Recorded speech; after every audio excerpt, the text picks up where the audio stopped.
ओम शांति।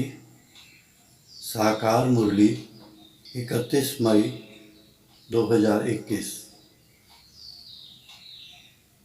आज बाबा कहते हैं, मीठे बच्चे, ये दुनिया कब्रिस्तान होने वाली है, इसलिए इससे दिल नहीं लगाओ, परिस्तान को याद करो।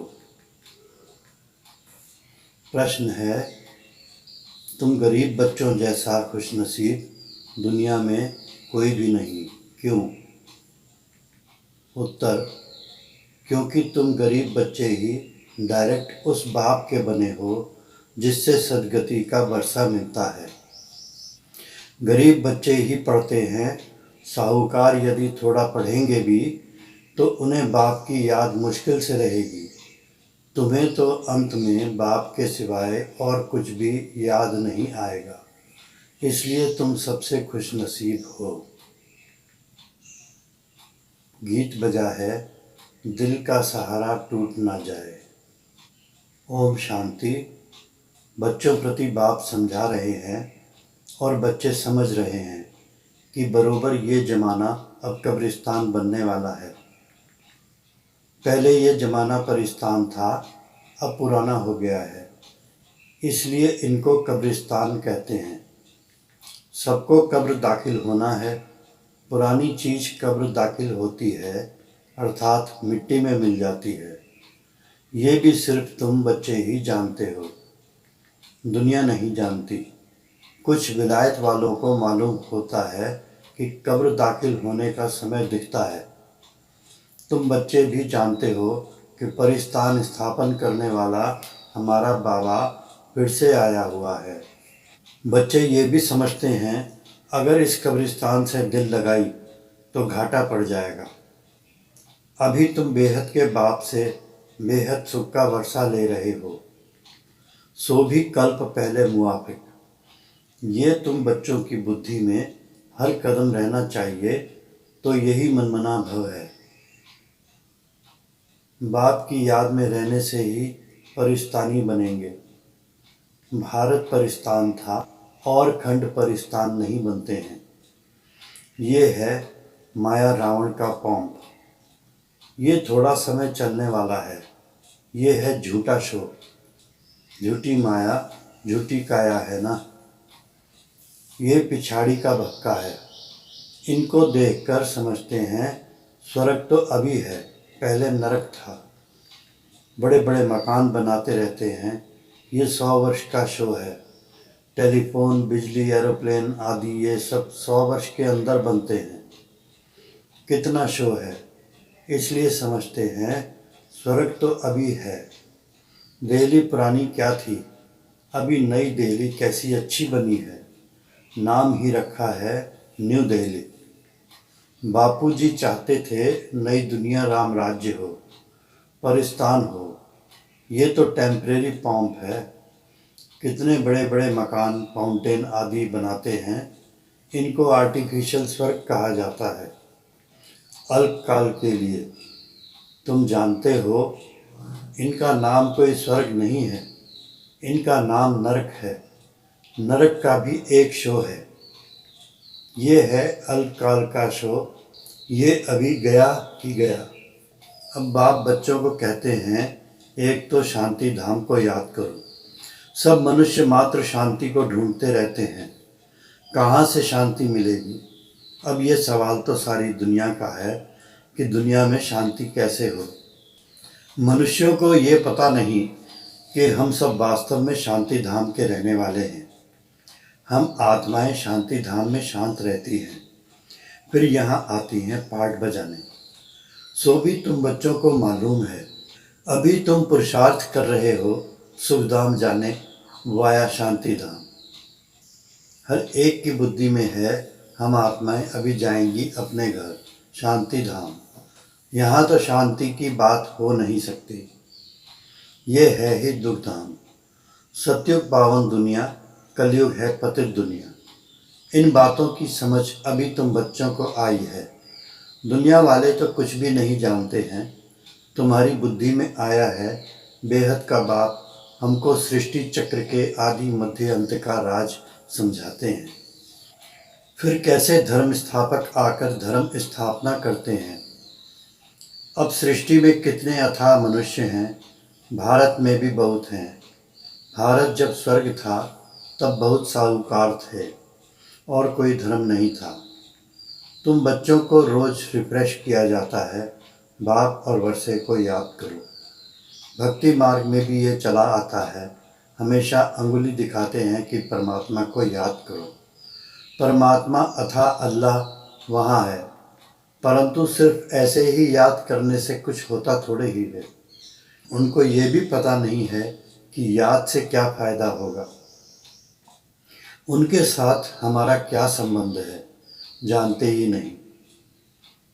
दुख के समय पुकारते हैं, हे राम।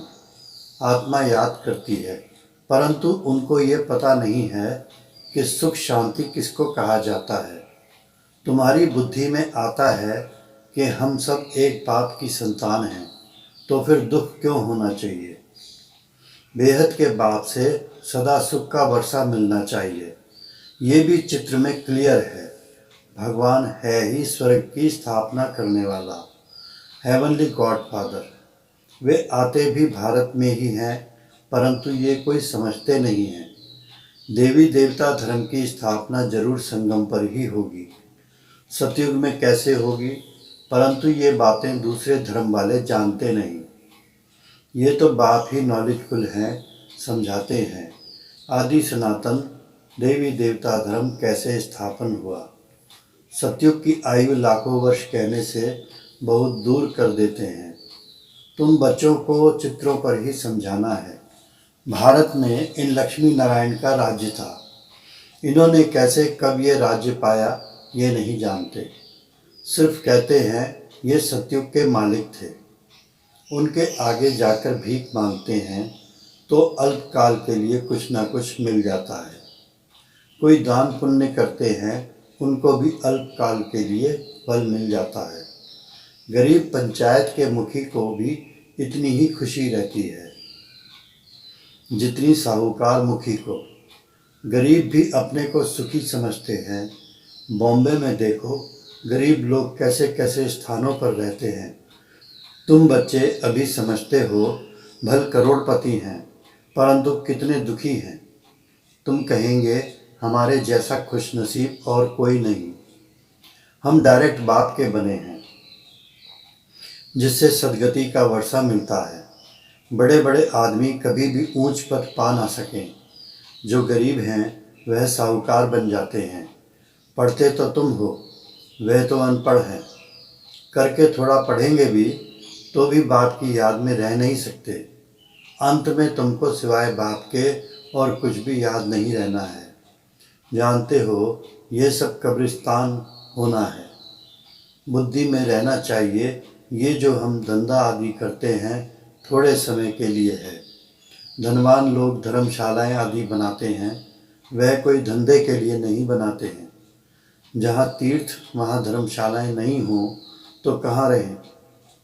इसलिए साहूकार लोग धर्मशालाएं बनाते हैं। ऐसे नहीं कि व्यापारी लोग आकर व्यापार करें। धर्मशाला तीर्थ स्थानों पर बनाई जाती हैं। अब तुम्हारा सेंटर बड़े से बड़ा तीर्थ है।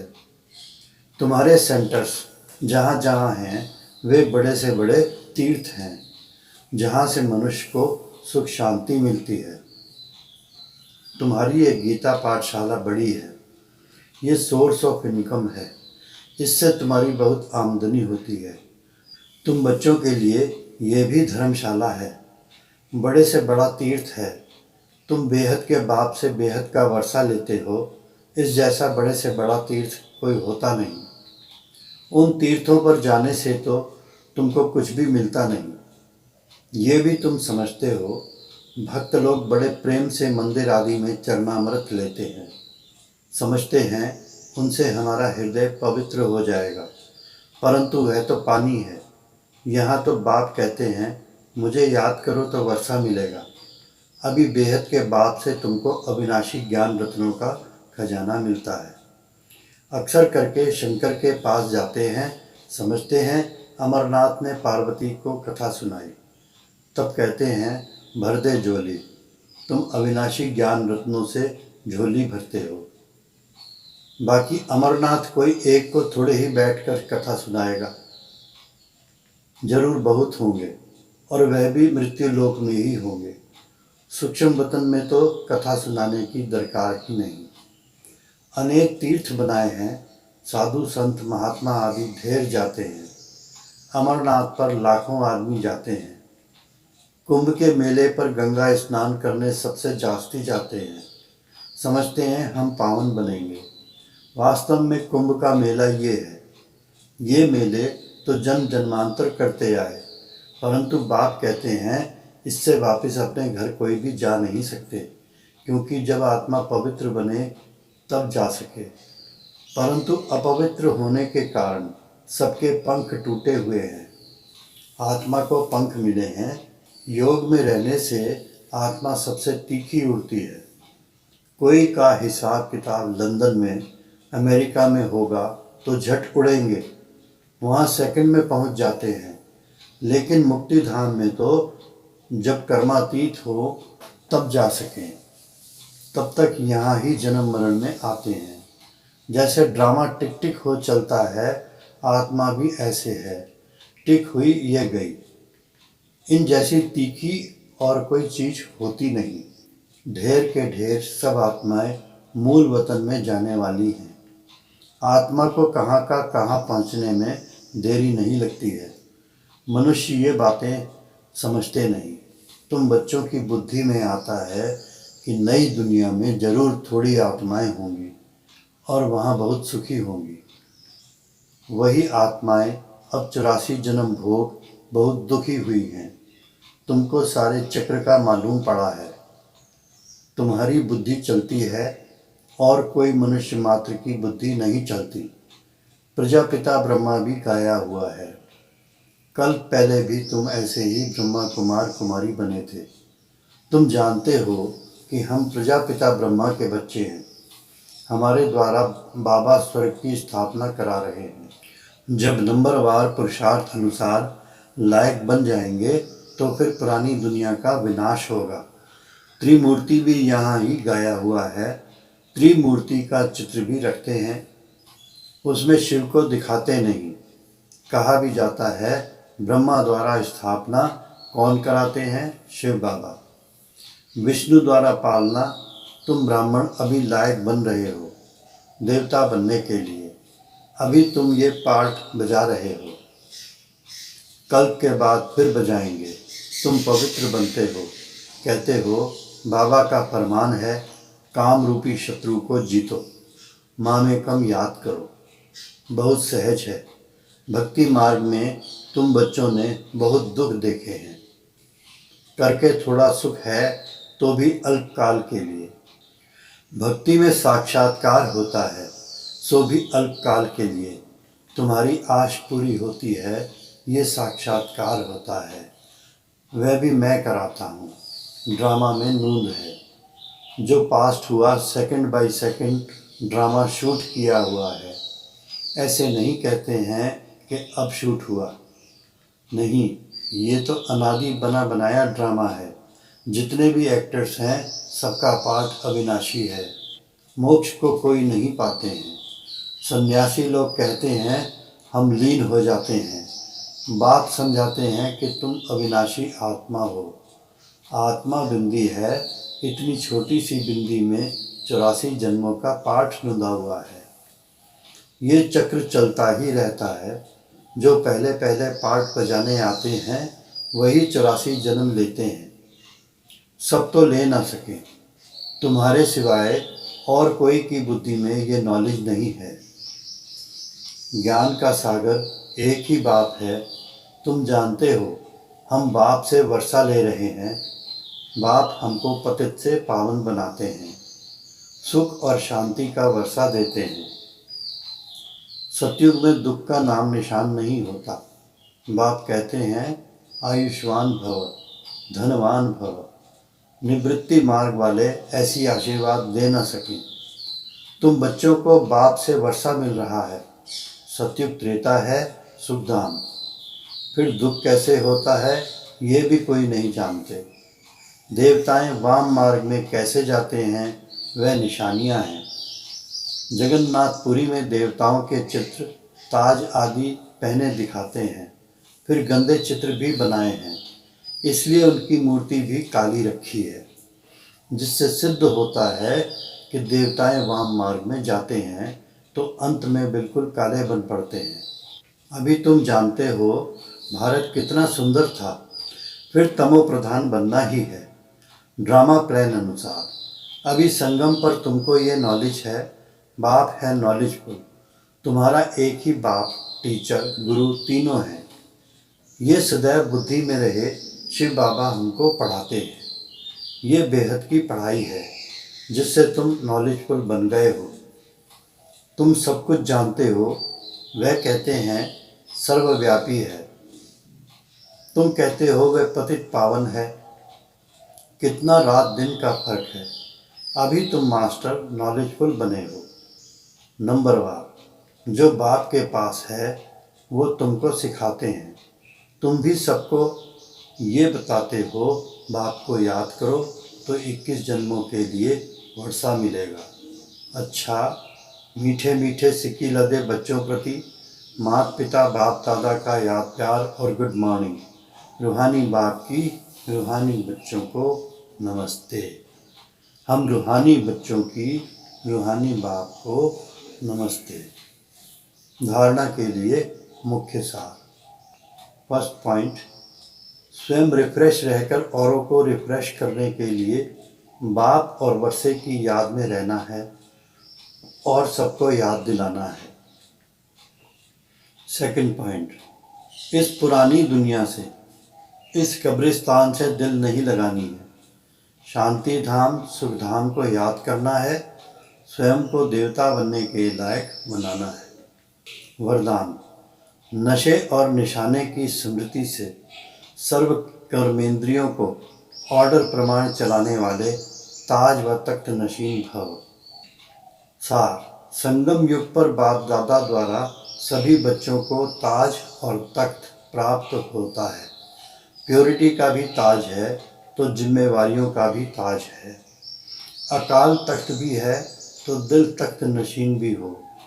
जब ऐसे डबल ताज और तख्त नशीन बनते हो तो नशा और निशाना स्वतः याद रहता है। फिर ये कर्मेंद्रियां जी हुजूर करती हैं। जो ताज व तख्त छोड़ देते हैं उनका ऑर्डर कोई भी कारोबारी नहीं मानते। स्लोगन, कमजोर संकल्प ही प्रसन्न चित्त के बजाय प्रश्न चित्त बना देते हैं। ओम शांति।